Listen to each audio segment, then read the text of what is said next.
Welcome welcome back to my YouTube channel Khushi blogs. So ಇವತ್ತಿನ ಬ್ಲಾಗ್ನಲ್ಲಿ ಒಂದು ಸ್ಯಾರಿ ಇತ್ತು. ಸೊ ಇದನ್ನ ಸ್ಟಿಚಿಂಗಿಗೆ ತೊಗೊಂಡು ಹೋಗ್ತಿದ್ದೆ, ಹಾಗೆ ಶೇರ್ ಮಾಡೋಣ ಅಂತ ಹೇಳಿ ಶೇರ್ ಮಾಡ್ತಾ ಇದ್ದೀನಿ. ಸೊ ಈ ವ್ಲಾಗ್ನ ನಾನು ಯೂಟ್ಯೂಬಲ್ಲಿ ಮಾಡೋಷ್ಟರಲ್ಲಿ ನಾನು ಇದನ್ನಾಗಲೇ ಇನ್ಸ್ಟಾಗ್ರಾಮ್ನಲ್ಲಿ ಅಪ್ಲೋಡ್ ಮಾಡಿದ್ದೆ.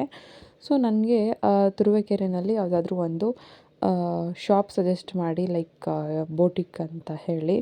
ಸೊ ತುಂಬ ಜನ ಕಾಮೆಂಟ್ ಮಾಡಿದ್ರಿ, ಯೂನಿಕ್ ಬುಟಿಕ್ ಅಂತ ಕೆಲವೊಬ್ರು ಹೇಳಿದ್ರಿ, ಆ್ಯಂಡ್ ಇನ್ನೂ ಸುಮಾರಷ್ಟು ಹೇಳಿದ್ರಿ, ಒಂದು 4-5.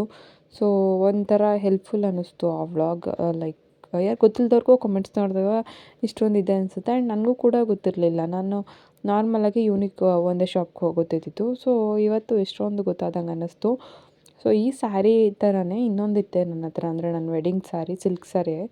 ಇದು ಕೂಡ ಸಿಲ್ಕೇ, ಬಟ್ ನಾನು ಅದು ಗ್ರೀನ್ ಇತ್ತಲ್ಲ, ಸೊ ಬ್ಲೌಸ್ ಮ್ಯಾಚ್ ಆಗ್ಬೋದು ಅಂತ ಅಂದ್ಕೊಂಡೆ. ಅದು ಪಿಂಕ್ ಆ್ಯಂಡ್ ಗ್ರೀನ್ ಕಾಂಬಿನೇಷನ್, ಇದು ಜಸ್ಟ್ ಪೂರ್ತಿ ಬಾಟಲ್ ಗ್ರೀನೇ. ನಾನೇನು ಅಂದ್ಕೊಂಡೆ, ಅದು ಮ್ಯಾಚ್ ಆಗುತ್ತೆ ಅಂತ ಅಂದ್ಕೊಂಡೆ. ಬಟ್ ಅದರಲ್ಲೇನಿದೆ, ವೆಡ್ಡಿಂಗ್ ಸ್ಯಾರಿನಲ್ಲಿರೋದು ಗೋಲ್ಡ್ ಝರಿ, ಆ್ಯಂಡ್ ಇವಾಗ ತೊಗೊಂಡಿರೋ ಸ್ಯಾರಿನಲ್ಲಿರೋದು ಸಿಲ್ವರ್ ಝರಿ. ಸೊ ಎರಡಕ್ಕೂ ಮ್ಯಾಚ್ ಆಗೋದಿಲ್ಲ, ಓಕೆನಾ. ಸೊ ನಾನೇನು ಅಂದ್ಕೊಂಡಿದ್ದೆ ಅಂದರೆ ಮ್ಯಾಚ್ ಆಗುತ್ತೆ, ಸೊ ಸುಮ್ಮನೆ ಯಾಕೆ ಸ್ಟಿಚ್ ಮಾಡಿಸೋದು, ಮಿಸ್ ಮಾಡ್ಬೋದಲ್ಲ, ಆ ಥರ ಅಂದ್ಕೊಂಡಿದ್ದೆ ನಾನು. ಬಟ್ ಚೆನ್ನಾಗಿ ಕಾಣೋದಿಲ್ಲ ಅದು. ಸೊ ಸ್ಟಿಚ್ ಮಾಡಿಸೋಣ, ಹೇಗೂ ಹೋಗ್ತಿದ್ನಲ್ಲ, ತೊಗೊಂಡೋಗೋಣ ಅಂತ ಅಂದ್ಕೊಂಡೆ. ಸೊ ಇದು ನನ್ನ ವೆಡ್ಡಿಂಗ್ ಸ್ಯಾರಿ ಇವಾಗ ನಾನು ಓಪನ್ ಮಾಡಿದ್ದು, ಪಿಂಕ್ ಕಲರ್. ಸೊ ನಾನು ಅದರಲ್ಲಿ ಒಂದು ಸ್ವಲ್ಪ ಬ್ಯಾಂಗಲ್ಸ್ ಕೂಡ ಹಾಕಿಟ್ಟಿದ್ದೆ, ಮದುವೆನಲ್ಲಿ ಕಪ್ಪಳ ಹಾಕ್ತಾರಲ್ಲ ಅದು. ಸೊ ಇದನ್ನೇ ನಾನು ಕೆವಿಚಂದ್ರಯ್ಯ, ಕಲ್ಲೂರು ಗೊತ್ತಲ್ಲ ನಿಮ್ಗೆಲ್ರಿಗೂ ಗೊತ್ತಿರುತ್ತೆ, ಸ್ಯಾರೀಸ್ ತುಂಬ ಚೆನ್ನಾಗಿ ಸಿಗುತ್ತೆ ಅಲ್ಲಿ. ಸೊ ಅಲ್ಲಿ ನಾವು ಮದುವೆ ಸ್ಯಾರಿ ತೊಗೊಂಡಿದ್ದು.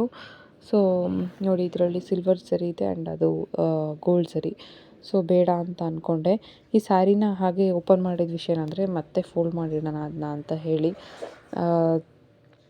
ಯಾಕೆ ಗೊತ್ತಾ, ಸ್ಯಾರಿನ ಹೇಗೆ ಫೋಲ್ಡ್ ಮಾಡಿಟ್ಟಿರ್ತೀವೋ ಅದೇ ರೀತಿ ಇಟ್ಟರೆ ಆ ಸ್ಯಾರಿ ಹಾಗೆ, ನಾನು ಉಟ್ಟೇ ಇಲ್ಲ ಇದನ್ನು, ಮದುವೆ ದಿನ ಮಾತ್ರ ಉಟ್ಟಿದ್ದದನ್ನ.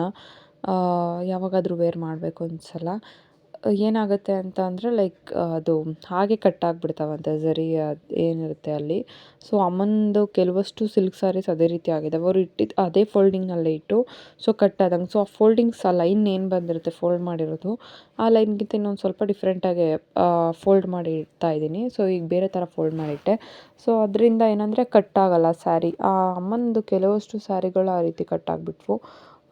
ಅವಾಗಿಂದ ನಾನು ಅದು ನೋಡಿದ್ಮೇಲೆ ಈ ರೀತಿ ಸ್ಯಾರೀಸ್ನ ಅವಾಗವಾಗ ಬೇರೆ ಥರ ಫೋಲ್ಡ್ ಮಾಡಿ ಇಡ್ತಾ ಇರ್ತೀನಿ, ಆ ಥರ ಮಾಡ್ಕೊಳ್ತೀನಿ. ಆ್ಯಂಡ್ ಹ್ಯಾಂಗರ್ಸ್ಗೆ ಹಾಕಿದ್ರೂ ಕೂಡ ಕಟ್ ಆಗ್ತವೆ. ಸೊ ನಾನು ಎಲ್ಲ ಸ್ಯಾರೀಸ್ ಕೂಡ ಹ್ಯಾಂಗರ್ಗೆ ಹಾಕಿಟ್ಟಿದ್ದೀನಿ, ಯಾವಾಗಾದರೂ ಚೇಂಜ್ ಮಾಡಬೇಕು. ಆ್ಯಂಡ್ ಮಧ್ಯಾಹ್ನದ ಊಟಕ್ಕೆ ಹುರುಳಿಕಾಳು ಪಲ್ಯ, ಹಾಗೆ ಎಗ್ ಮತ್ತು ಸ್ವಲ್ಪ ರೈಸ್ ಮಾಡ್ಕೊಂಡಿದ್ದೆ.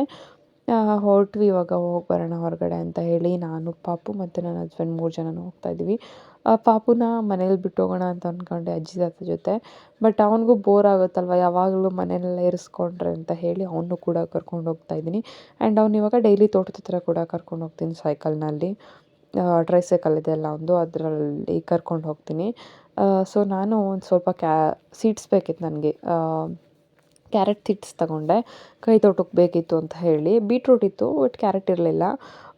ಏನು ಗೊತ್ತಾ, ಅನ್ಫಾರ್ಚುನೇಟ್ಲಿ ಶಾಪ್ಸ್ ಯಾವುದೂ ಓಪನ್ ಇರಲಿಲ್ಲ. ಸೊ ನಾವು ಫಸ್ಟೇ ಬೊಟಿಕ್ ಹೋಗಿದ್ದರೆ ಸಿಗ್ತಿದ್ರು ಅನಿಸುತ್ತೆ. ನಾವು ಹೋಗೋಷ್ಟರಲ್ಲಿ ಆಲ್ಮೋಸ್ಟ್ 8:30 ಆಗಿತ್ತು. ಸೊ ಅವ್ರು ಅವೈಲಬಲ್ ಇರಲಿಲ್ಲ. ಸೊ ನನ್ನ ಹಸ್ಬೆಂಡ್ ಇನ್ನೊಂದಿನ ಡೇ ಟೈಮ್ ಕರ್ಕೊಂಡು ಬರ್ತೀನಿ ಅಂತ ಹೇಳಿ ಬಂದ್ವಿ. ಆ್ಯಂಡ್ ಅಲ್ಲೇ ಹೊರಗಡೆನೆ ಊಟ ಮುಗಿಸ್ಕೊಂಡು ಬಂದ್ವಿ. ಪಾಪು ನೋಡಿ ಇವತ್ತು ಪೂರ್ತಿ ಹಿಂದೆಲ್ಲೇ ಕೂತ್ಕೊಂಡು ಬಂದ. ಅಂದರೆ ನಮ್ಗೆ ಭಯ ಎಲ್ಲಾದರೂ ಬೀಳ್ತಾನೆ ಅಂತ ಹೇಳಿ ಇವಾಗ ಕಾರ್ ಸ್ಟಾಪ್ ಆಗಿದೆ, ಅದರಿಂದ ನಿಂತಿದ್ದಾನೆ. ಅಥವಾ ಅಲ್ಲಿ ಹಿಂದಗಡೆ ಇವಾಗ ಹೇಗೆ ಕೂತಿದ್ದಾನೋ ಇದೇ ರೀತಿ ಕೂತ್ಕೊಂಡೇ ಬಂದ, ಟೌನಿಂದ ಊರವರ್ಗೂನು. ಸೊ ನನ್ನ ಹಸ್ಬೆಂಡ್ ಹೇಳ್ತಿದ್ರು, ರೀಲ್ಸ್ನಲ್ಲಿ ಬರುತ್ತಲ್ಲ, ಬೆಡ್ ಥರ ಮಾಡ್ತಾರೆ ಹಿಂದೆ ಪಾಪು ಮಲಗ್ಸೋಕ್ಕೆ, ಆ ಥರ ಮಾಡ್ಬೋದು ದೂರ ಎಲ್ಲಾದರೂ ಕರ್ಕೊಂಡು ಹೋಗೋದಿದ್ರೆ ಇವನ್ನ ಅಂತ ಹೇಳ್ತಾಯಿದ್ರು. ಬಟ್ ಅವನು ಹಿಂದೆ ಕೂರಿಸಿದ್ರೆ ವಾಮಿಟ್ ಮಾಡ್ತಾನೆ. ಜಸ್ಟ್ ಒಂದು 10 ಕಿಲೋಮೀಟರ್ಸ್ ಅಲ್ವಾ, ಸುಮ್ಮನೆ ಕೂತಿದ್ದ. ನಾನು ಕೂಡ ಅಷ್ಟೇ, ಅವನು ಕೂಡ ಅಷ್ಟೇ. ನಂಗೆ ಬ್ಯಾಕ್ ಸೀಟ್ನಲ್ಲಿ ಕೂತಿದ್ರೆ ಏನೋ ಒಂಥರ ಅನಿಸುತ್ತೆ, ನಾನು ವಾಮಿಟ್ ಮಾಡಿಬಿಡ್ತೀನಿ. ಸೊ ನಾನು ಕೂರಲ್ಲ ಆ್ಯಂಡ್ ಅವನು ಕೂಡ ಕೂರಿಸಲ್ಲ, ನಾನು ತೊಡೆ ಮೇಲೆ ಇಟ್ಕೊಳ್ತೀನಿ. ಬಟ್ ಅವನ್ನ ರೂಢಿ ಮಾಡಬೇಕು ಅಂತ ಅಂದ್ಕೊಂಡಿದ್ದೀನಿ. ಸೊ ನೆಕ್ಸ್ಟ್ ಡೇ ಮಾರ್ನಿಂಗ್ ಇದು ನೋಡಿ, ನನ್ನ ಕೈನಲ್ಲಿ ಕಡ್ಡಿ ಇತ್ತು. ಸೊ ಅದನ್ನು ಕೊಡ್ತಿಲ್ಲ ಅಂತ ಹೇಳಿ ರೋಡ್ನಲ್ಲೇ ಕೂತ್ಕೊಳ್ತಾ ಇದ್ದೀನಿ. ಇದೊಂದು ಪ್ರಾಕ್ಟೀಸ್ ಮಾಡ್ಕೊಂಡಿದ್ದಾನೆ ಇವಾಗ. ಏನು ಕೇಳ್ತಾನೋ ಅದನ್ನು ಕೊಡಲಿಲ್ಲ ಅಂದರೆ ಮನೆ ಆಚೆ ರೋಡ್ ಇದೆ, ಅಲ್ಲೋಗಿ ಕೂತ್ಕೊಳ್ಳೋದು ಈ ಥರ. ಸೊ ಸೋಯಾ ಚಂಕ್ಸ್ ಯೂಸ್ ಮಾಡಿ ಕಬಾಬ್ ಮಾಡೋಣ ಅಂತ ಅಂದ್ಕೊಂಡ್ನ. ಹಾಗೆ ರೆಸಿಪಿ ಕೂಡ ನಿಮ್ಮ ಜೊತೆ ಶೇರ್ ಮಾಡೋಣ ಅಂತ ಅಂದ್ಕೊಂಡಿದ್ದೀನಿ. ನಾನಿವಾಗ ಒಂದು ಪಾತ್ರೆಯಲ್ಲಿ ನೀರಿಟ್ಟಿದ್ದೀನಿ. ಇದಕ್ಕೆ ನಿಮ್ಗೆ ಎಷ್ಟು ಸೋಯಾ ಚಂಕ್ಸ್ ಬೇಕು ಅಷ್ಟನ್ನು ನೆನೆಯೋಕ್ಕೆ ಹಾಕಬೇಕು. ನಾರ್ಮಲ್ ವಾಟರ್ಗಿಂತ ಹಾಟ್ ವಾಟರ್ಗೆ ಹಾಕಬೇಕು. ಒಂದು 5 ಮಿನಿಟ್ಸ್ ಬಿಟ್ಟರೆ ಸಾಕು. ನಾನು ಒಂದು 2 ನಿಮಿಷ ಕುದಿಸ್ತಾ ಇದ್ದೀನಿ ಕೂಡ. ಲೈಕ್ ನೀವು ಡೈರೆಕ್ಟಾಗಿ ಬಿಸಿನೀರಿಗೆ ಹಾಕಿ ಸೋಸ್ ಕೂಡ ಇಟ್ಕೊಳ್ಬೋದು. ನಾನು 2 ನಿಮಿಷ ಕುದಿಸ್ತಾ ಇದ್ದೀನಿ. ಆಮೇಲೆ ಒಂದು 3 ಮಿನಿಟ್ಸ್ ಅದರಲ್ಲೇ ಬಿಟ್ಟು ದೆನ್ ನಾನು ಇದನ್ನು ಸೋಸ್ಕೊಳ್ತೀನಿ.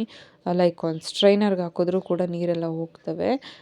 ಅದಾದಮೇಲೆ ನಾವು ಸ್ಟ್ರೈನರ್ಗೆ ಹಾಕಿದ್ಮೇಲೆ ನೀರೆಲ್ಲ ಹೋಗುತ್ತಲ್ಲ, ಆವಾಗ ಅದನ್ನು ಹಿಂಡಬೇಕು. ಅದರಲ್ಲಿರೋ ನೀರು ಕಂಟೆಂಟ್ ಎಲ್ಲ ಹೋಗುತ್ತೆ. ಇವಾಗ ಮಸಾಲ ರೆಡಿ ಮಾಡ್ಕೊಳ್ತಾ ಇದ್ದೀನಿ. ಅಕ್ಕಿ ಹಿಟ್ಟು, ಕಡಲೆ ಹಿಟ್ಟು, ಹಾಗೆ ಸ್ವಲ್ಪ ಕಬಾಬ್ ಪೌಡರ್, ಉಪ್ಪು, ಬೆಳ್ಳುಳ್ಳಿ ಮತ್ತು ಶುಂಠಿ ಪೇಸ್ಟ್ ಹಾಕ್ಕೊಂಡಿದ್ದೀನಿ. ಅದ್ರ ಜೊತೆಗೆ ಸ್ವಲ್ಪ ಇದೇನು ತೊಗೊಳ್ತೀವಿ ನಾವು, ಕಡಲೆ ಹಿಟ್ಟು.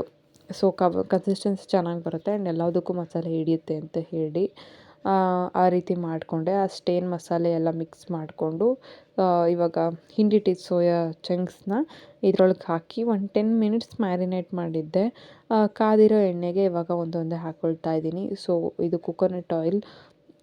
ನಾರ್ಮಲಾಗಿ ಚೆನ್ನಾಗಿ ಬರುತ್ತೆ ಕೋಕೋನಟ್ ಆಯಿಲಲ್ಲಿ ನಾವು ಏನೇ ಸ್ನ್ಯಾಕ್ಸ್ ಮಾಡಿದ್ರು.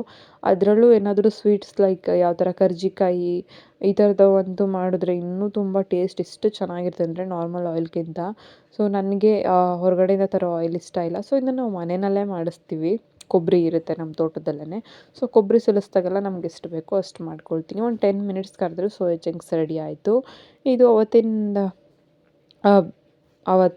ಅವತ್ತಿನ ವ್ಲಾಗೇನೆ. ಮಧ್ಯಾಹ್ನದ ಊಟಕ್ಕೆ ರೆಡಿ ಮಾಡ್ಕೊಳ್ತಾ ಇದ್ದೀನಿ. ಟೊಮೆಟೊಸ್ ಬೇಕಿತ್ತು ಸ್ವಲ್ಪ ಸಾಂಬಾರು ಮಾಡೋಕ್ಕೆ ಅಂತ ಹೇಳಿ ನಾನು ಹೋದ ವ್ಲಾಗ್ನಲ್ಲಿ ಮೂಲಂಗಿ ಕಿತ್ಕೊಂಡು ಬಂದಿದ್ದೆ ಗೊತ್ತಿತ್ತಲ್ಲ ಕೈ ತೋಟದಲ್ಲಿ. ಹೋದ ವ್ಲಾಗ್ ನೋಡಿದರೆ ಗೊತ್ತಿರುತ್ತೆ. ಸೊ ಆ ಮೂಲಂಗಿಗಳನ್ನ ಯೂಸ್ ಮಾಡಿ ಸಾಂಬಾರು ಮಾಡ್ತಾಯಿದ್ದೀನಿ. ಅಂದರೆ ಅವತ್ತಿಂದ ಕಂಟಿನ್ಯೂಷನ್ ವ್ಲಾಗ್ ಇದು. ಬಟ್ ಅವತ್ತಿನ ವ್ಲಾಗ್ನಲ್ಲಿ ಪೂರ್ತಿ ಲೆಂತಿ ಆಗುತ್ತೆ ವೀಡಿಯೋ ಅಂತ ಹೇಳಿ ನಾನು ಅವತ್ತಿನದಕ್ಕೆ ಅಟ್ಯಾಚ್ ಮಾಡಲಿಲ್ಲ ಈ ಕ್ಲಿಪ್ಪಿಂಗ್ಸ್ಗಳನ್ನ, ಹಾಗೆ ಇಟ್ಕೊಂಡಿರ್ತೀನಿ. ನಾನು ನಾರ್ಮಲಾಗಿ ಒಂದು 8 ಇಲ್ಲ 10 ಮಿನಿಟ್ಸ್ ವೀಡಿಯೋ ಕ್ಯಾಪ್ಚರ್ ಮಾಡ್ಕೊಳ್ತೀನಿ ಅಷ್ಟೇ. ಜಾಸ್ತಿ ಮಾಡಿ ಅಪ್ಲೋಡ್ ಮಾಡ್ಬೋದು, ಬಟ್ ಇಲ್ಲಿ ತುಂಬ ನೆಟ್ವರ್ಕ್ ಇಶ್ಯೂಸ್ ಇದೆ. ನಾನು ಟೌನ್ಗೆ ಹೋದರೆ ಮಾತ್ರ ಆ ರೀತಿ 10 ಮಿನಿಟ್ಸ್ ಮೇಲ್ಗಡೆ ವೀಡಿಯೋನ ಅಪ್ಲೋಡ್ ಮಾಡೋಕ್ಕೆ ಸಾಧ್ಯ ಆಗುತ್ತೆ. ಇಲ್ಲ ಅಂದರೆ ಆಗೋದಿಲ್ಲ. ಒಂದು 8 ಮಿನಿಟ್ಸ್ ಈ ಥರದ್ದು ಹಾಕಿದ್ರೇ ಒಂದು ಡೇ ಪೂರ್ತಿ ಟೈಮ್ ತೊಗೊಂಡು ಅಪ್ಲೋಡ್ ಆಗುತ್ತೆ. ಸೊ ಅದರಿಂದ ನನಗೆ ಕನ್ಸಿಸ್ಟೆನ್ಸಿ ಮೇಂಟೈನ್ ಮಾಡೋಕ್ಕಾಗ್ತಿಲ್ಲ. ಕೆಲವೊಬ್ಬರು ಕಮೆಂಟ್ ಮಾಡಿದರು 3 ಡೇಸ್ ಅಥವಾ 4 ಡೇಸ್ ಆದರೂ ಒಂದೊಂದು ಸಲ ವ್ಲಾಗ್ ಅಪ್ಲೋಡ್ ಮಾಡಿರಲ್ಲ ಅಂತ. ಬಟ್ ನಾನು ಡೇ ಬೈ ಡೇ ಅಪ್ಲೋಡ್ ಮಾಡೋಕ್ಕೆ ಟ್ರೈ ಮಾಡ್ತೀನಿ. ಬಟ್ ಆ ನೆಟ್ವರ್ಕ್ ಇಶ್ಯೂಯಿಂದ ಆ ರೀತಿ ಆಗುತ್ತೆ ಅಷ್ಟೇ. ಅಥವಾ ಇನ್ಸ್ಟಾಗ್ರಾಮ್ ವೀಡಿಯೋಸ್ ಅಪ್ಲೋಡ್ ಮಾಡ್ಬೋದು. ಅದೊಂದು ಹಾಫ್ ಆನ್ ಅವರ್ಗೆಲ್ಲ ಅಪ್ಲೋಡ್ ಆಗಿಬಿಡ್ತವೆ. ಬಟ್ ಈ ವೀಡಿಯೋಸ್ ತುಂಬ ಟೈಮ್ ತಗೊಳ್ತವೆ. ನಾನಿವಾಗ ಸಾಂಬಾರು ಮಾಡ್ಕೊಂಡಿದ್ದೀನಿ. ಹಲಸಿನ ಬೀಜ ಕೂಡ ಹಾಕಿದ್ದೆ ನಾನು ಈ ಮೂಲಂಗಿ ಸಾಂಬಾರು ಜೊತೆಗೆ. ಸೊ ಚೆನ್ನಾಗಿರುತ್ತೆ. ಒಂದು ಒಳ್ಳೆ ಪ್ರೋಟೀನ್ ಸೋರ್ಸ್ ಕೂಡ ಹಲಸಿನ ಬೀಜ ಹಾಕಿದ್ರೆ. ಸಾಂಬಾರು ಟೇಸ್ಟ್ ಕೂಡ ತುಂಬ ಚೆನ್ನಾಗಾಗುತ್ತೆ. ಆ್ಯಂಡ್ ಫ್ಲ್ಯಾಕ್ಸೀಡ್ ಜೆಲ್ ಮಾಡೋಣ ಅಂತ ಹೇಳಿ ರೆಡಿ ಮಾಡ್ಕೊಳ್ತಾ ಇದ್ದೀನಿ. ಇವಾಗ ಒಂದು ಪ್ಯಾನ್ನಲ್ಲಿ ನೀರು ತೊಗೊಂಡಿದ್ದೀನಿ. ಇದಕ್ಕೆ ನಿಮಗೆ ಎಷ್ಟು ಫ್ಲ್ಯಾಕ್ಸೀಡ್ ಬೇಕೋ ಅಷ್ಟನ್ನ ಹಾಕ್ಕೊಳ್ಬೇಕು. ಇದನ್ನ ನೀವು 1 ವೀಕ್ವರೆಗೂ ಸ್ಟೋರ್ ಮಾಡ್ಬೋದು ಅಥವಾ ಫ್ರಿಡ್ಜಲ್ಲಿ ಕೂಡ ಇಡ್ಬೋದು. ಒಂದು ಬೌಲ್ಗೆ ಹಾಕಿಟ್ರೆ ನೀವು ಯೂಸ್ ಮಾಡಬೇಕಾದ್ರೆ ಲೈಟಾಗಿ ಸ್ವಲ್ಪ ಬಿಸಿ ಮಾಡಿದ್ರು ಅಥವಾ ಒಂದು 10 ಮಿನಿಟ್ಸ್ ಆಚೆ ಇಟ್ಟರು ಅದು ರೂಮ್ ಟೆಂಪ್ರೇಚರಿಗೆ ಬಂದಾಗ ಯೂಸ್ ಮಾಡ್ಕೊಳ್ಬೋದು. ನಾನೊಂದು 4 ಸ್ಪೂನಷ್ಟು ಫ್ಲ್ಯಾಕ್ಸೀಡ್ನ ಇದಕ್ಕೆ ಹಾಕಿದ್ದೀನಿ. ಕೂದಲು ಎಷ್ಟು ಸಾಫ್ಟ್ ಆಗುತ್ತೆ ಅಂದರೆ ವೀಕ್ಲಿ 2 ಟೈಮ್ಸ್ ಅಥವಾ 3 ಟೈಮ್ಸ್ ಯೂಸ್ ಮಾಡಿದ್ರೂ ಕೂಡ ಅಷ್ಟು ಚೆನ್ನಾಗಿರುತ್ತೆ. ಲೈಕ್ ಸ್ನಾನ ಮಾಡೋಕ್ಕಿಂತ ಮುಂಚೆ ಹೇಗೆ ಅಪ್ಲೈ ಮಾಡ್ತೀವೋ ಎಣ್ಣೆ ಅಪ್ಲೈ ಮಾಡ್ತೀವಲ್ಲ, ಲೈಕ್ ಒಂದು ಹಾಫ್ ಆನ್ ಅವರ್ ಮುಂಚೆನೇ ಅಪ್ಲೈ ಮಾಡಿದ್ರೆ ಸಾಕಾಗುತ್ತೆ ಅಷ್ಟೇ. ಬಟ್ ನಾನೇನಂದರೆ ನೈಟ್ ಅಪ್ಲೈ ಮಾಡಿ ಬೆಳಗ್ಗೆ ಸ್ನಾನ ಮಾಡ್ತೀನಿ, ಆ ಥರ ಮಾಡ್ಕೊಳ್ತೀನಿ. ಸೊ ಜಾಸ್ತಿ ಹೊತ್ತು ಬಿಟ್ಟರೂ ಕೂಡ ಚೆನ್ನಾಗಿರುತ್ತೆ, ಅಥವಾ ಹಾಫ್ ಆನ್ ಅವರ್ ಬಿಟ್ಟರೂ ಕೂಡ ತುಂಬ ಚೆನ್ನಾಗಿರುತ್ತೆ. ಡ್ರೈ ಏರ್ ಇದ್ದರೆ, ಫ್ರಿಜ್ ಏರ್ ಇದ್ದರೆ ತುಂಬ ಸಾಫ್ಟ್ ಆಗುತ್ತೆ. ಓಕೆನಾ. ಕೆಲವೊಬ್ಬರು ಹಚ್ಕೊಳ್ಬೇಕಾದ್ರೆ ಸೀಡ್ಸ್ ಬೆರೆಸೇ ಹಚ್ಕೊಂಡಿರ್ತೀರ. ಸೊ ಈ ರೀತಿ ಮಾಡ್ಕೊಳ್ಳಿ. ಲೈಕ್ ತೆಳುವಾಗಿದ್ದಾಗಲೇ ಸೋಸ್ಕೊಂಡ್ರೆ ನಮಗೆ ಚೆನ್ನಾಗಿ ಸಿಗುತ್ತೆ ಆ ಫ್ಲ್ಯಾಕ್ಸೀಡ್ ಜೆಲ್. ಸೊ ಶಾಪ್ನಲ್ಲಿ ತರೋದಕ್ಕಿಂತ ಈ ರೀತಿ ಹೋಮ್ ಮೇಡ್ ಪ್ರಿಫರ್ ಮಾಡ್ತೀನಿ ನಾನು. ಬಿಕಾಸ್ ಶಾಪ್ನಲ್ಲಿ ತೊಗೊಂಡು ಬರೋದು ಕೆಮಿಕಲ್ಸ್ ಎಲ್ಲ ಯೂಸ್ ಮಾಡ್ತಾರೆ. ಸೊ ನಮಗೆ ಫ್ಲ್ಯಾಕ್ಸೀಡ್ ನಾರ್ಮಲ್ ಗ್ರೋಸರಿ ಸ್ಟೋರಲ್ಲಿ ಸಿಗುತ್ತೆ, ಅದನ್ನ ತೊಗೊಂಡು ಬಂದು ಈ ರೀತಿ ಮಾಡ್ಕೊಳ್ಬೋದು. ಓಕೆನಾ. ಸೊ ಈ ವ್ಲಾಗ್ ಏನಾದರೂ ನಿಮ್ಗೆ ಇಷ್ಟ ಆಗಿದೆ ಲೈಕ್ ಮಾಡಿ. ಸೊ ನಾನು ಈ ವ್ಲಾಗಲ್ಲಿ 2 ರೆಸಿಪೀಸ್ ತೋರಿಸಿದ್ದೀನಿ. ಹಾಗೆ ಯಾರಾದರೂ ಹೊಸ್ದಾಗಿ ನೋಡ್ತಿದ್ರೆ ಸಬ್ಸ್ಕ್ರೈಬ್ ಮಾಡ್ಕೊಳ್ಳಿ.